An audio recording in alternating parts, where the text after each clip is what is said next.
But at the core of Quiet Riot was beyond that. Quiet Riot, we never talked about politics, religion, who's going out with who. We didn't care. What we care about was we're going to get a record deal. We're going to make great music, great songs, great performances.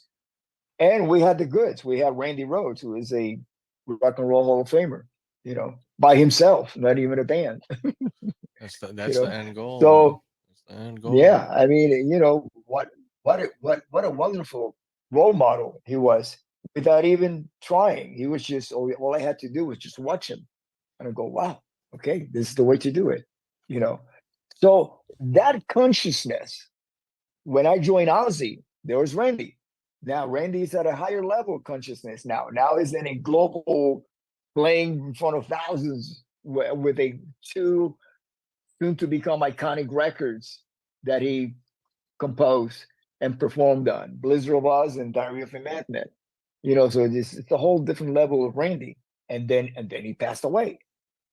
He died. And I mean, you're talking about leaving a hole not only in your soul, but in the joy of making music. It was gone.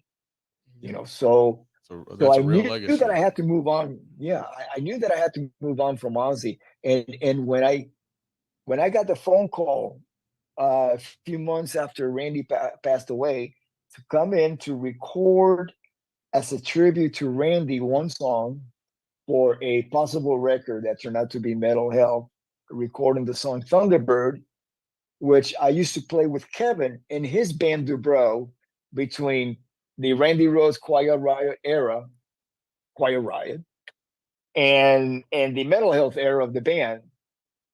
There was no Quiet Riot. It was Dubrow.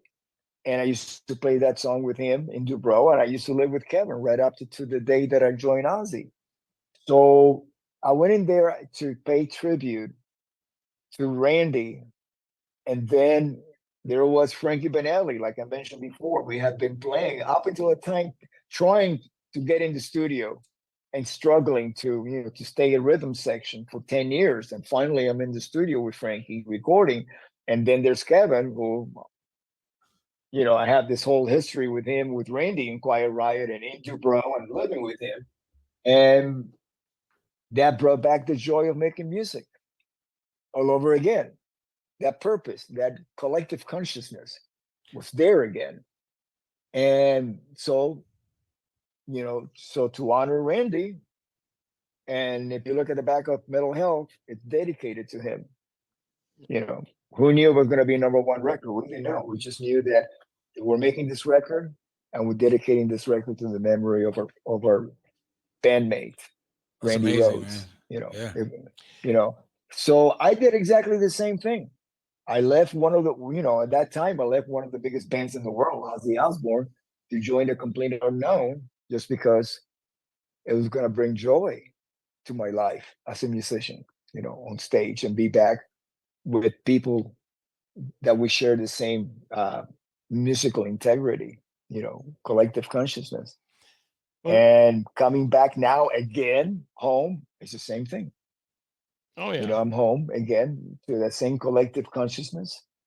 Circle of There's life. I'm Yep. playing I'm playing I'm Totally. playing I'm playing with a great bunch of guys. Yeah, I mean, if Kevin and Frankie are not going to be here with us, uh, I got to tell you, I'm playing with Johnny Kelly, who Frankie picked himself. Uh, he is the former drummer from Typo Negative and Danzig, world class drummer, great human being.